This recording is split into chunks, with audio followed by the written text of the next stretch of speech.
So, welcome back, everybody, to the Turning Point Meta. Today, we are going over Stax. We have our good friend, Rich. And then we have... How's it going? Absolutely. Then, of course, we have Nate, also known as Nateonymous, my co-host for the podcast. Always love being here. You know I'll be here every week. Absolutely. We appreciate you being out here.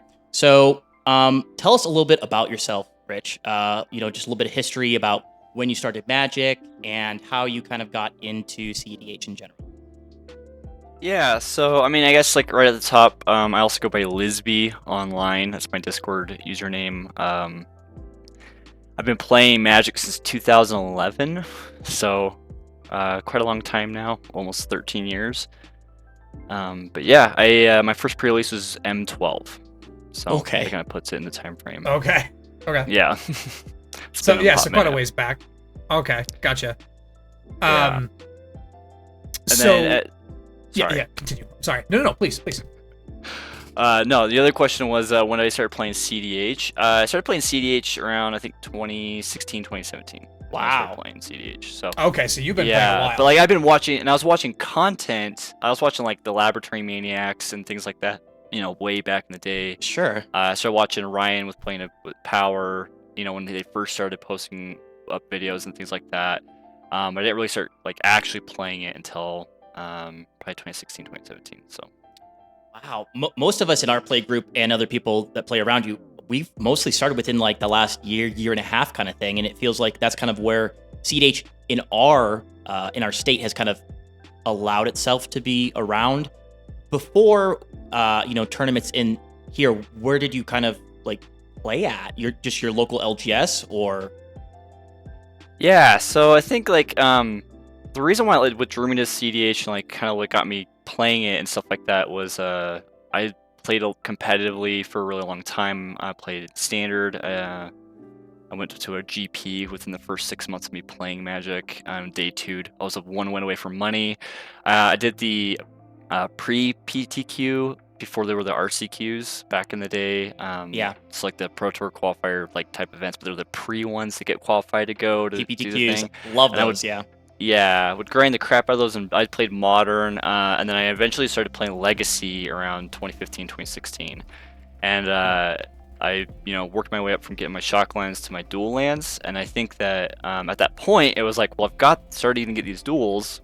I was playing Punishing Jund, loved it, and I was playing Abzan, Junk in Standard, and not Standard, sorry, in Modern, and Blood Pod was a really easy fit for me at that time when Tymna got printed in Tana, and I loved the way the deck operated and worked and the resiliency. My playgroup did the classic arms race that every playgroup kind of goes through when you're playing with friends, where somebody buys a more expensive, better card, and then everybody starts doing that, and then we eventually were playing high power. It wasn't CEDH at the time, it was high power. I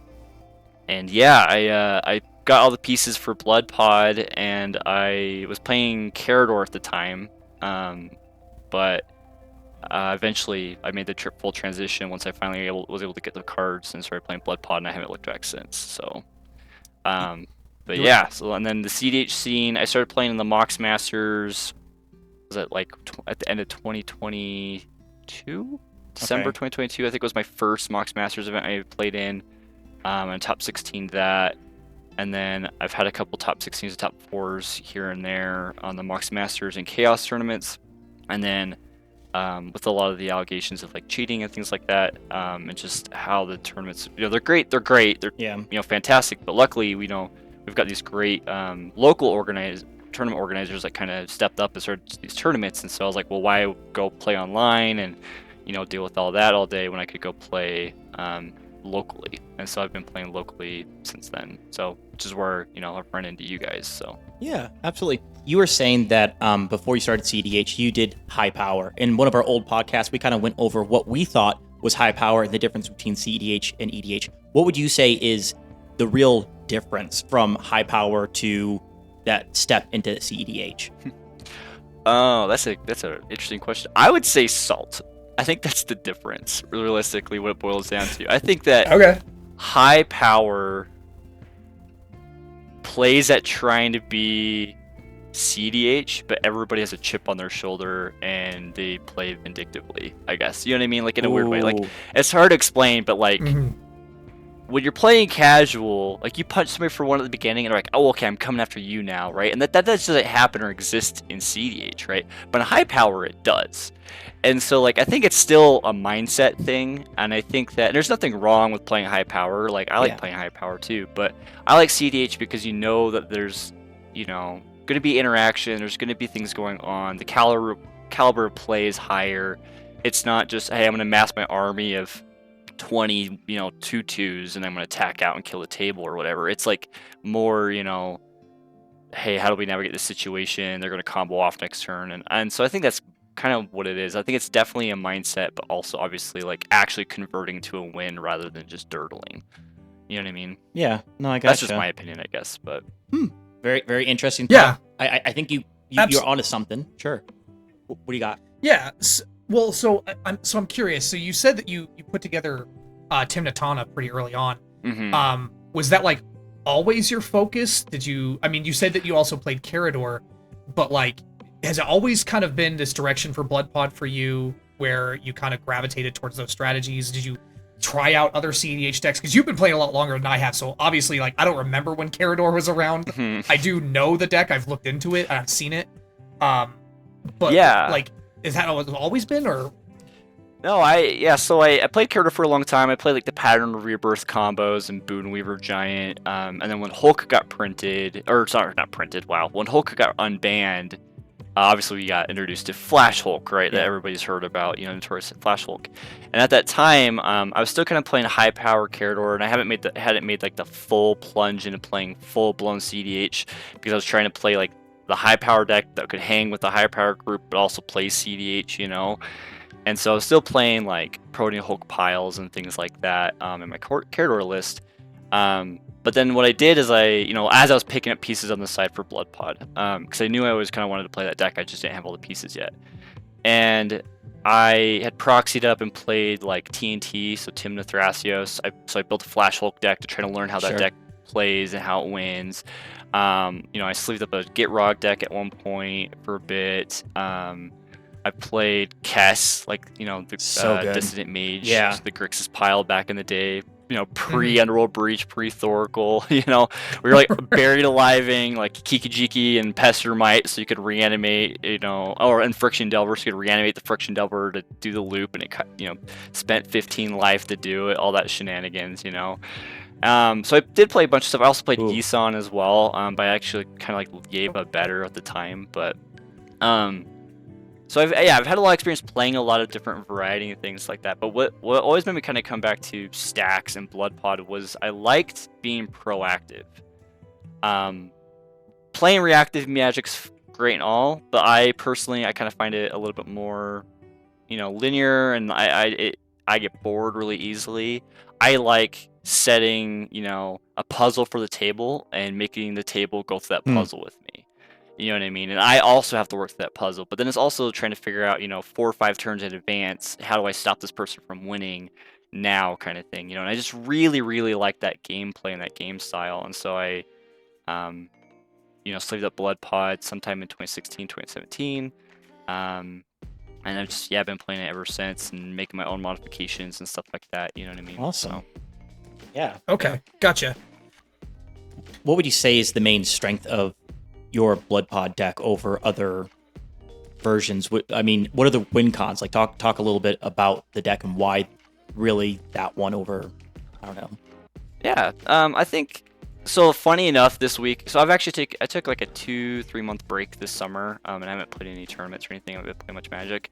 I'm coming back now, and now with Nadu, not to make this non-evergreen podcast, make it kind of dated, but now with the printing of Nadu, it's one of those situations where you kind of have to, if you can't beat it, you got to beat it, or you can't stop it, you need to beat it faster, right? And so I'm actually now kind of, I have like a Rector Breaker / Pet Cemetery kind of list, but my traditional list that I usually rock at tournaments is like a light Stax with just clean Kiki combo. And so the idea is that you get a Birthing Pod or a Vivian out, you sacrifice a 3-drop, you go grab, Felidar Guardian, which comes in and flickers your pod effect.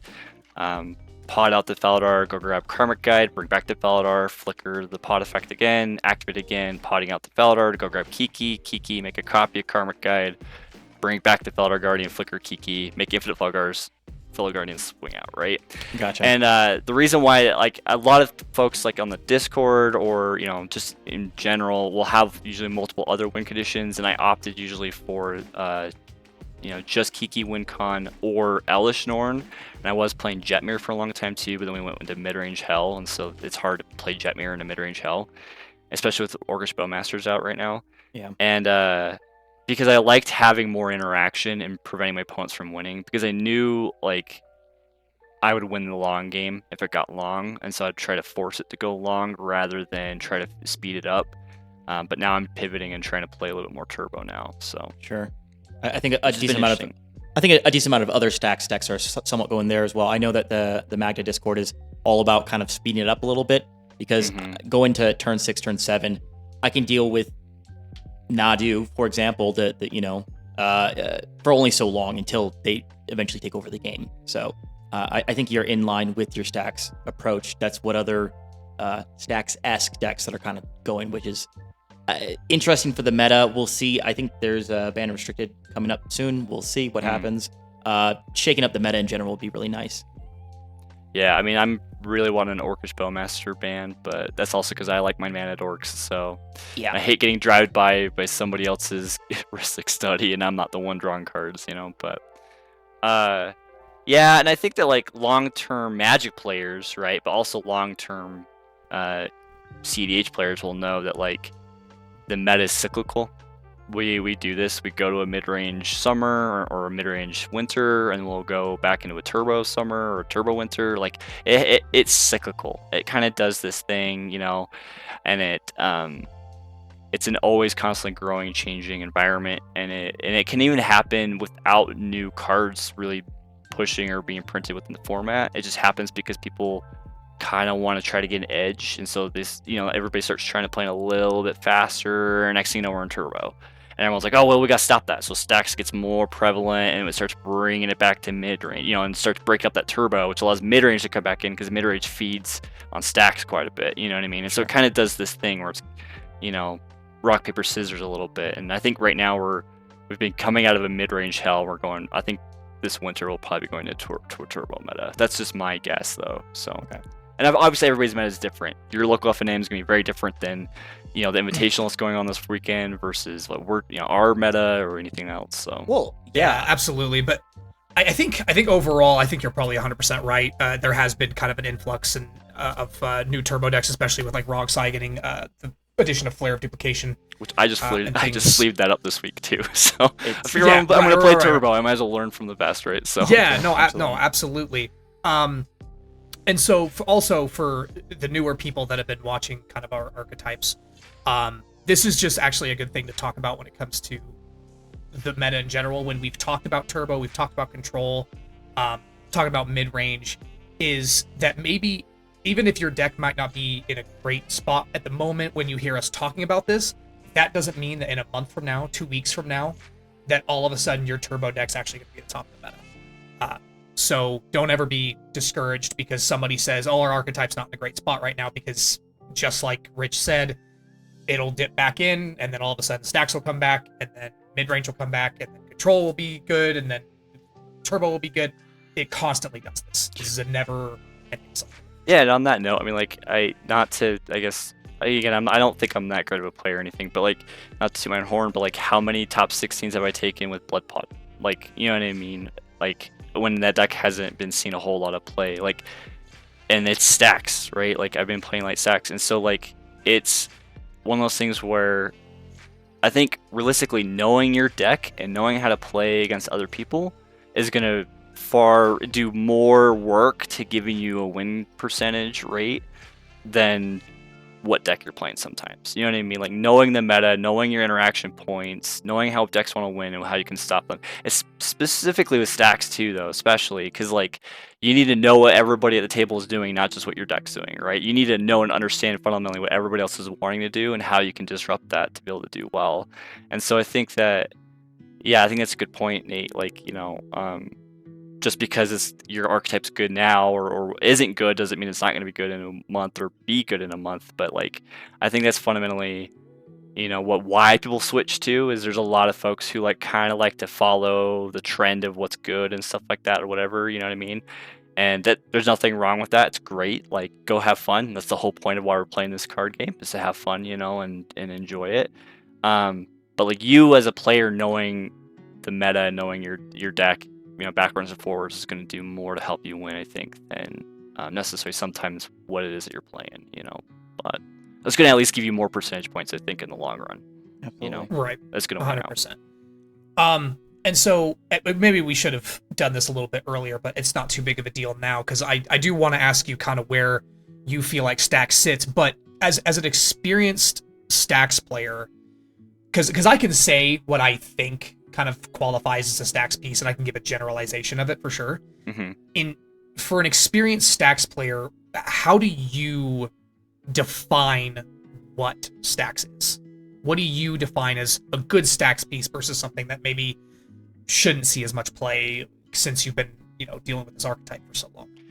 Yeah, so I think it also depends on what colors you're playing in and stuff, right? So like, Chris, you as a playing Magda, I know that you're going to be running very different cards than like what I'm going to be running, right? Yeah. Even though I have red in my deck, doesn't mean I'm running all the same Stax pieces you are, right? And so I think it kind of depends on what your strategy is, what your win condition is. But fundamentally, what it boils down to is Stax is typically developing resources, usually permanents, 99.9% of the time permanents. Silencing can be used as a Stax piece, I guess.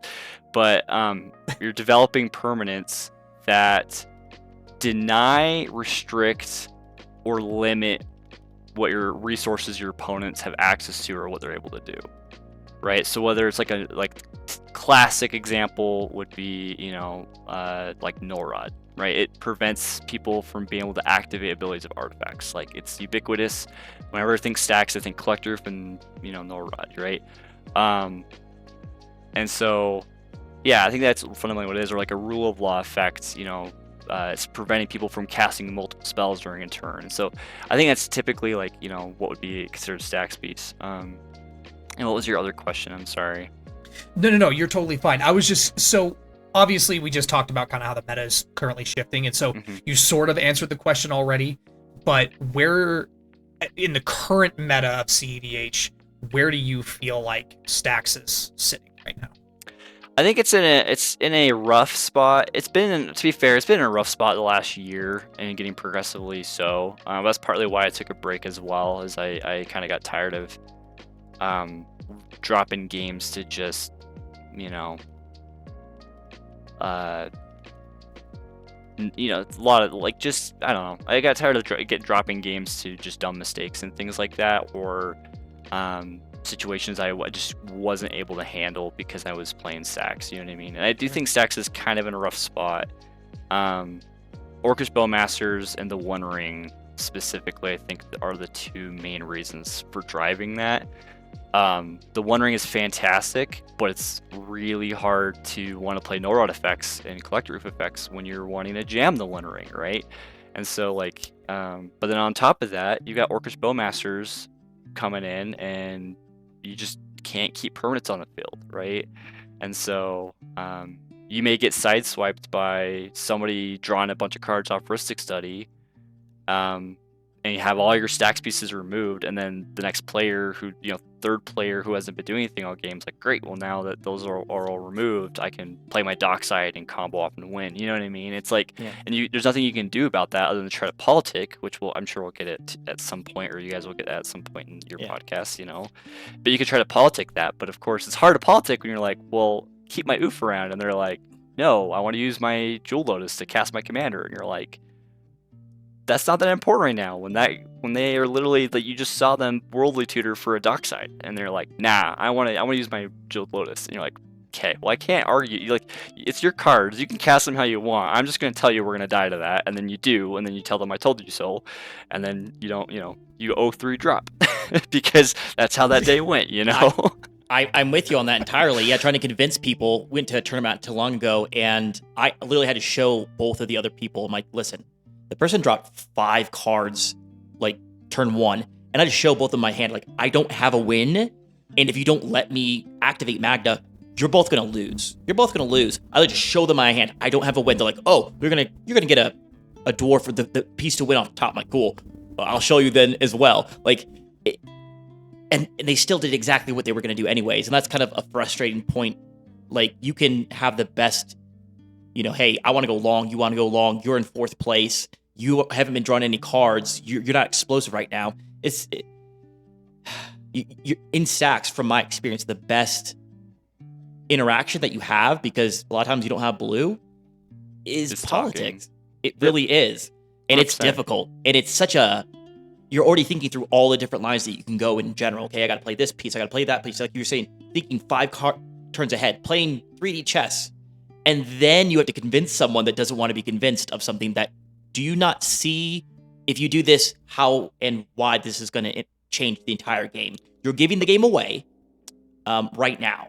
I think someone had a smothering tithe, and the guy played multiple draw spells and whatnot. Everyone discard 3, draw 3 at random. Like, you just burnishing inquiry.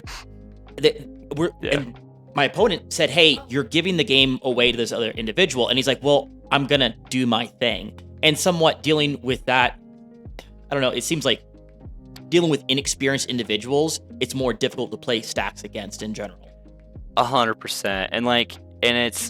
And it's hard because, like, at the end of the day, like, you showed up with the Stax deck, right? So, like, you can't necessarily, I get mad, let's be real. I've gotten pretty salty in some tournaments, but you can't get mad at some folks because they just don't know or haven't learned it yet, and they're gonna learn that lesson, and that means you're all gonna get an L. And the Archetype player that's been sitting there, that's been completely stuck under Stax the entire game, is gonna get opened up because somebody wants to cast a Soul Ring or use their Soul Ring.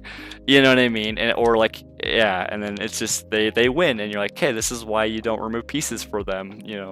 It was our first game, my first ever tournament game ever. I think it was you and me. I was on Najila and you were on Blood Pod, and I was Blood Mooned out. I think there was a Null Rod or something like that. That wasn't me though. There was a Magda or something at the table, wasn't there? I wasn't playing Blood Moon. No, it wasn't you, but it was someone else. Winota or something. I don't remember. Yeah, but keep going.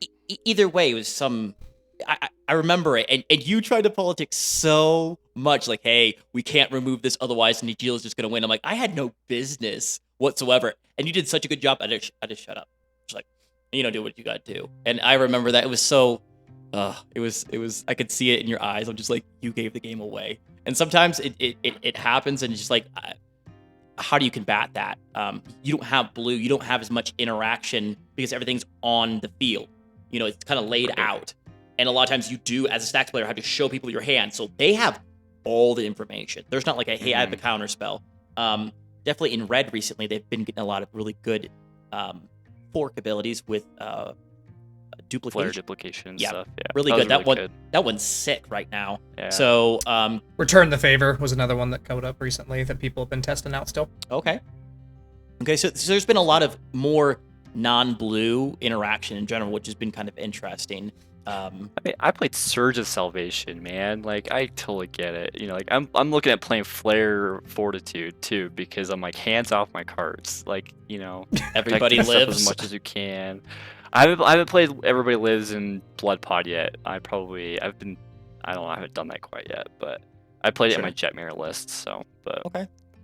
But yeah, no, I totally agree, and I think that's the thing is, like, and this will be probably more likely like a conversation for politicking. We can go down that rabbit hole if we want, but I will say that, like, yeah, usually I find more success playing Stax with more experienced players, because they are more consciously aware, right, and thinking those 3 or 4 turns ahead with you as you are. And understanding fundamentally where the game is at and what the game pace is.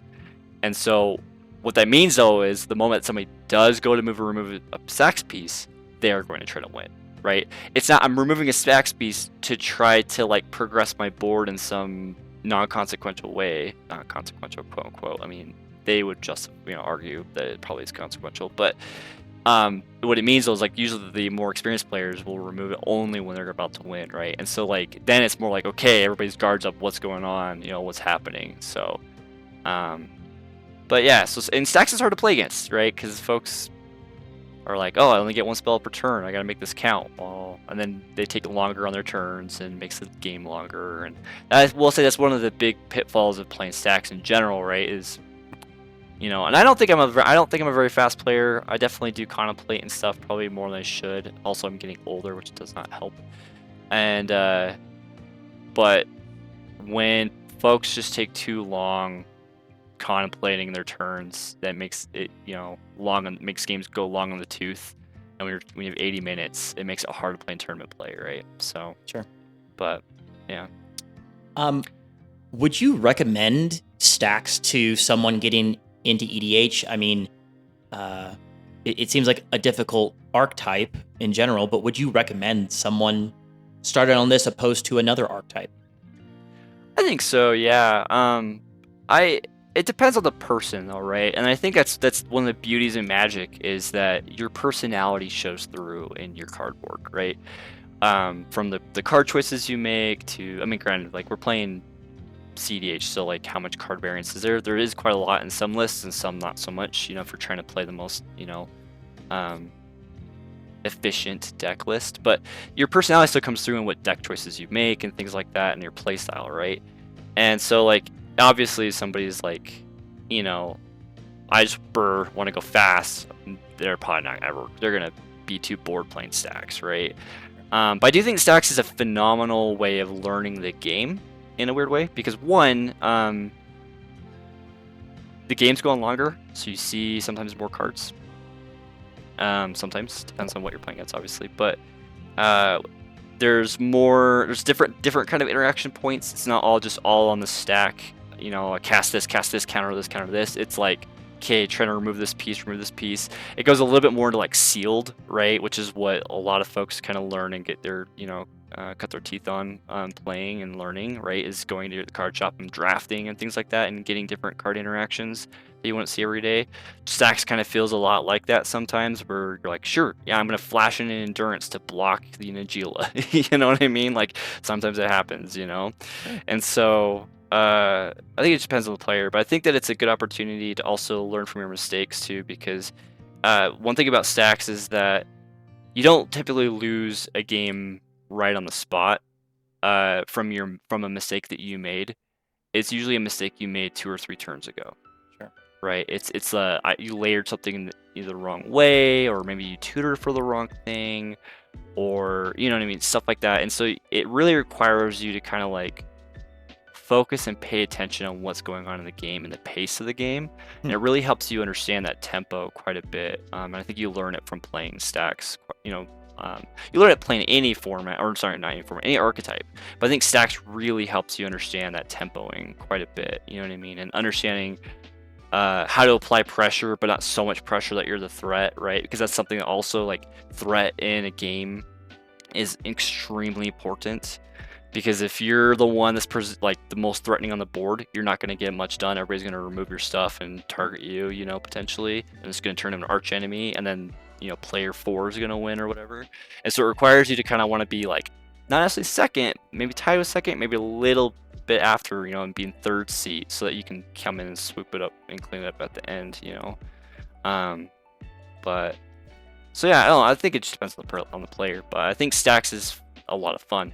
So it also requires you to not have to necessarily know what everybody's doing in a weird way too, because you can just jam Stax pieces and hope for the best.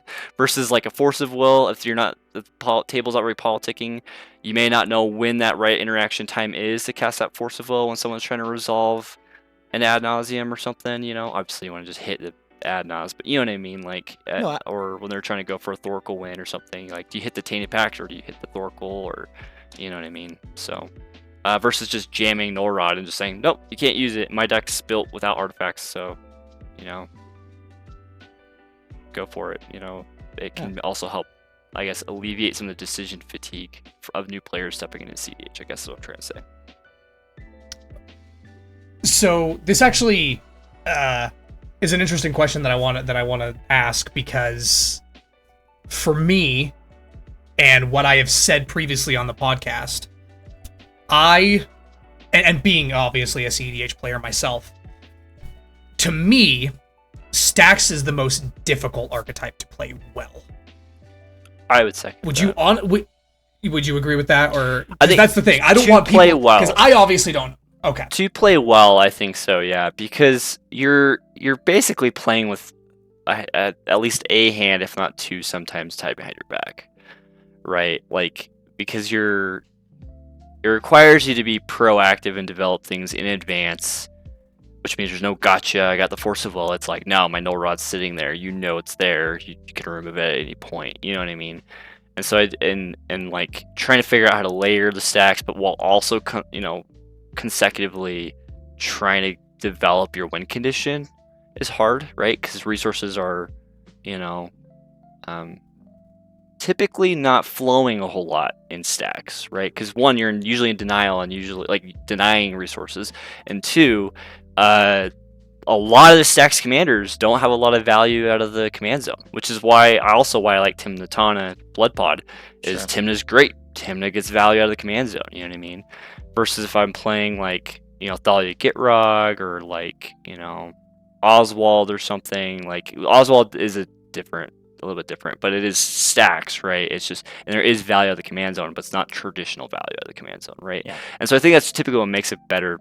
Stax deck is if you can get value out of the command zone or things like that. Like I think it's Elevere that's the green white. Yeah. Punch things, draw cards. Talked about that one. Gets bigger. Yeah. Yeah.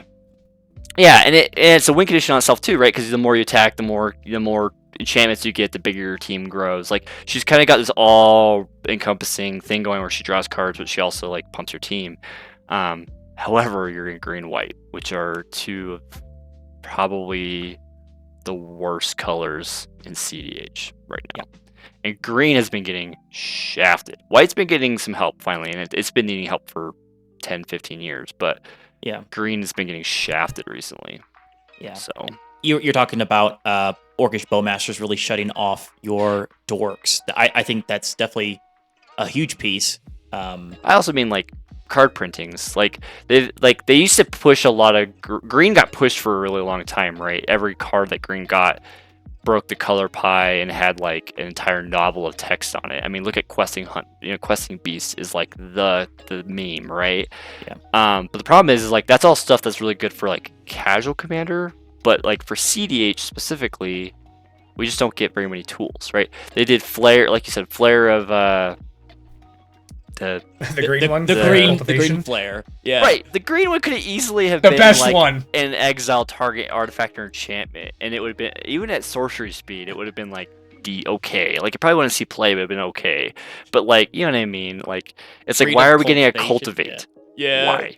You know what I mean? It's so bad, and green's been getting, and I think it's and one thing that we got to keep in mind too is that usually when they're developing sets, they're 2 or 3 years ahead of where the current meta is, and so we may, which is why we're seeing a lot of like white push right now, is because 2-3 years ago white sucked, right? Even 6 years ago white sucked, so we're getting more white cards and red cards like Dockside and stuff too, because red also was really hurting. And so I suspect the next few years we'll get some more green tools in our tool belt, because green's been kind of hurting. But green's really good in casual because Creator of Behemoth, right? Like, how do you beat that? You know what I mean? Other than with an expropriate, because blue always gets what it wants. Absolutely. But, Right. yeah. Every set. But I digress. Yeah, and we No, you're good. And we've absolutely had our conversation about green, and at some point we might go in a little bit into depth as to like what could we possibly get that would help green, and what we could do or see to try to push it to some degree. But I do like the fact that recently it's got Shifting Woodland. I think Shifting Woodland was a great land for a lot of decks. Arctrude's Charm was also very good. Arctrude's Charm was Phenomenal. fantastic, and 6 was another good one piece that I liked. Kind of like an Underworld Breach on a body. Not quite as good, obviously, but Has to attack. still pretty good overall. When you're playing a game at your local LGS or you're playing in a tournament, when you're sitting down with 3 other players, what are the decks that you like seeing in a Stax matchup, and what are the decks that you're not necessarily, maybe not terrified of, but you're not a fan of seeing them across from you? I'll be honest. Usually, I focus more on the player, especially local meta stuff. When I was playing online, then it was deck specific, right? But typically it's player, because then I understand fundamentally, like, okay, this person I can reason with, or this person I know this is how they play. You know what I mean? So it kind of helps me know if I'm on the same axis or not as them. But as far as decks go, like, I actually really like playing against Kinnan. I hate Kinnan. I think it, I know that you're a Kinnan player, you played Kinnan. I know. I think Kinnan is Winota 2.0. I've thought that for a really long time. It's a good deck. It's a very good deck. It's a very resilient deck. There's nothing inherently wrong or flawed about the deck. It's good, and that's why I don't like it. Is that it is a ham sandwich, right? It can just win just pure and overcome any obstacle with resources, right? Or go over the top, and that's scary as somebody who wants to go late in the game, because Kinnan just gets better later in the game, right?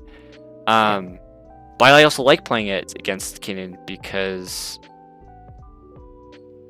a lot of my Stax pieces are hit Kinnan and stifle a lot of what Kinnan wants to be doing. And so I can find a good angle to pivot and go off, you know what I mean, while they're trying to deconstruct my Stax pieces or deal with the board or whatever. You know what I mean? So I think Blue Farm is always like one of those things too, where kind of is player specific too. But Blue Farm is manageable. I'm running Pyroblast and Red Elemental Blast as well as Endurance, and I run Archetype on Maria depending on what tournament it is and how I'm feeling, that weekend. But like Thoracle, any deck that's playing Thoracle is kind of scary if you're not rolling Rule of Laws, and Rule of Laws are not good in a mid-range meta at all. And so just the idea that they can double spell, you know what I mean? So I think realistically, any deck that is going to be faster than turn 3 are a little bit scary. And the decks that really thrive late game are the decks I think are scary. Because when we're in a mid-range meta, it's hard because a lot of decks are built to go the distance in the mid-range and thrive in the mid-range, so you kind of want to try to beat them out before they get all their engines going. I don't think that was extremely helpful necessarily. The deck that was scared me a lot, and this is more of a local meta thing, was Vargoth. Because as a Stax player, they do not care about Stax. Vargoth goes around Stax, does not care at all. You know what I mean? And so, yeah. But, and right now I think Sisay is scary, and I think it's only scary because people fundamentally don't know how to play against that deck. And once people will understand how to play against Sisay, it's really easy. Just don't let them have Sisay. Find your opposition agent, you know what I mean, and you're off the races, and deny artifacts if you can. Hey, we've been asking everyone, and I want to know what your thoughts are. What is your CEDH, or maybe even EDH? What is your hot take? So if you want a quick example, my quick example was I'm not the biggest fan of Gemstone Caverns. I think it's kind of overrated. Me too. I barely put it in. I'm not alone. First time this week, and it felt bad. But get wrecked, Chris. Yeah, I agree. But I also play Stax where I'm trying to go till turn 10, and I'm also in a 4-color deck. So there. I'm aware. Anyway, there's a lot of caveats. Yeah, I think if you're playing most decks, Gemstone Caverns is worth playing. It is. I get grilled but anyway, on the Blood Pod Discord or on my Moxfield. I'm glad you found a friend. But what is your hot take? What's my hot take? That is an insanely good question. I don't know what my hot take is. We might have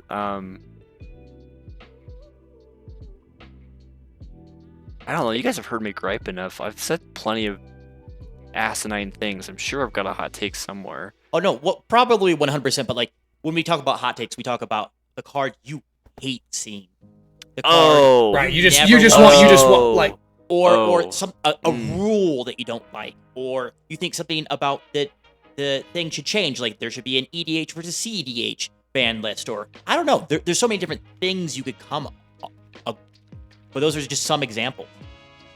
Yeah, I think my hot take is that that's going to get me flamed probably, is that I don't think that you have to be playing all the best cards necessarily to play CEDH. This is something I've been grilled on like online before, but like I am a huge advocate for inclusivity, and some folks can't afford things, and so like I think that if you can't afford a Force of Will, just design your deck to compensate for that, and maybe explain to the table that you don't have one, so don't rely on them to have you have one. You know what I mean? That's not really a hot take though. I don't know. Maybe I need to think more on it, but like I guess just like you don't need to be doing the best things to do well in CDH, I guess, which I don't think is that hot of a take. Brew's advantage sometimes. You know what I mean? Advantage sometimes. Oh, we were playing last Friday. I was playing against that green black cat deck, and it took us for a ride. I'm like, cool. Is that the one that makes things into foods? Dude, I want to play that with no rod so bad because it just like shuts everything off, but I played no rod into it like an idiot. Oh, that's amazing. I've like legit thought about like just putting that in Blood Pot and going to play an F&M with it just to see what it would do. It's a 6/6. It's not like a small body either, right? Just play that in Karn. It's a bit. Play that in Karn. Everything, all your guys you can attack, they can't do anything. I'm like, what is it? So then now all their artifacts are shut off. I mean, it's like, good God, like because it makes them lose abilities too, right? I forget, or is it? I'm thinking of the other different one because I think there's like 2 cats that have come out. I think last it just year turns that it. have done it. I think it just turns it into an artifact. But either way, I mean, you can sacrifice it to gain. It's interesting. I mean, it's green black. It's quite interesting color combo in general. And Food's definitely had a tough place. Well, for those of us here, since the card will be up on screen. It has Ward, sacrifice a food, and it says other creatures are food artifacts in addition to their other types with the food activation. And then whenever a food is put into a graveyard from the battlefield, you put 2+1/+1 counters on Ygra. So it still has all of its abilities. Yeah, this all their abilities. Still has all of its abilities, unless stop of course Nadu. Dang. All right. Well, I'm back to the drawing board. That's its own topic for another day as well, I think. Yeah. Well, thank you guys, everyone, so much for tuning in. I know this is probably a bit of a longer episode. Again, we just wanted to make sure that we went over Stax the best we could with someone who is far more experienced with Stax than the rest of us. I really appreciate you coming on and chatting with us, Rich, about Stax. Absolutely going to have you on for a couple other episodes that we want to talk about. I know politics came up. Yep.